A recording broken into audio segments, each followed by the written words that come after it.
Okay, so the Pentagon just handed Elon Musk's chatbot the keys to the building, and almost nobody is talking about it.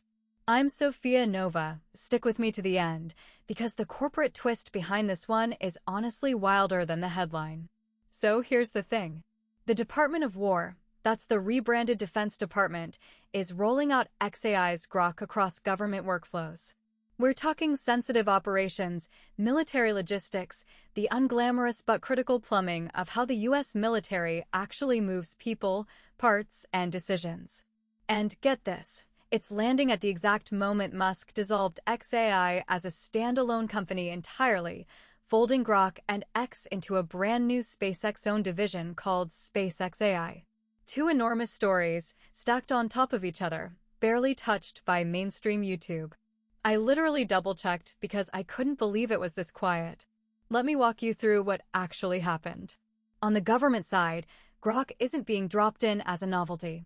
It's being wired into logistics and operational support, the kind of systems that decide how fast a supply convoy gets routed or how a flood of intelligence reports gets summarized.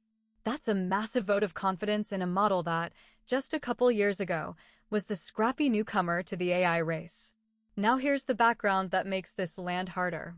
Musk spent the back half of the 2020s in open warfare with OpenAI, the company he co-founded and then very publicly broke up with. XAI was his answer: build a rival, make it irreverent, plug it straight into X for real-time data. And the secret weapon was always going to be vertical integration. He owns the rocket company, the social platform, the AI lab, and the satellite network.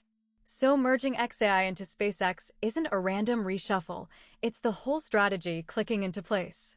Picture Grok trained on X's fire hose of live data, deployed over Starlink's satellite backbone, sold to a government that already buys launches from SpaceX. That's not a chatbot. That's an end-to-end pipeline from orbit to inbox, owned by one guy. And honestly, that's exactly where it gets uncomfortable. So let's talk about why this genuinely matters, because there are at least two angles here that pull in different directions. Angle 1, the national security upside. A fast, modern AI woven into military logistics could cut real waste and save real time, and keeping that capability with a US company beats the alternative. Angle 2, and this is the one keeping policy folks up at night: concentration of power. When the same private entity controls the satellites, the data, the model, and holds defense contracts, you've blurred the line between a vendor and critical infrastructure. If SpaceX AI has a bad day, who exactly has leverage over whom? That's a question Washington usually likes to answer before the deal, not after. Now, the part you've been waiting for: what does the money say? Because markets are quietly pricing all of this in, and the signals are spicy. On today's PEG watch list, NVIDIA is flashing a buy with a PEG of just 0.69 and about 33% analyst upside, and that tracks because every one of these AI deployments runs on NVIDIA silicon underneath. The picks and shovels keep winning no matter whose chatbot lands the contract. Intuit's interesting too, PEG of 0.86 with a chunky 56% upside. Basically, the market betting AI eats back-office software next. But here's the one that made me raise an eyebrow given today's story: Tesla.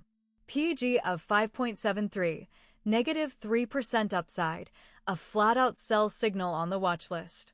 So while Musk's AI empire is consolidating and winning government deals, his flagship car stock is screaming overvalued. The Musk universe is not moving as one organism, and traders are clearly separating the hype from the fundamentals. Same story with MicroStrategy at a PEG of 2.85, momentum darling, valuation nightmare. The takeaway?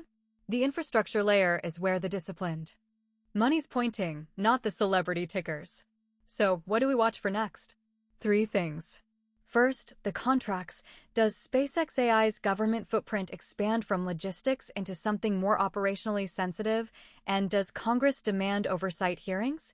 Second, the rivals, OpenAI and Anthropic, already have their own federal deals, so this is the opening shot of an AI Cold War for government workflows, not the whole battle. And third, the structure itself. Regulators historically hate it when one company controls too many layers of critical infrastructure, and Musk just stacked four of them under one roof. If any of those threads pull, this barely covered story becomes the biggest one of the quarter. I'll be tracking all of it. I'm Sophia Nova with Nova Brief, keeping you ahead of the news.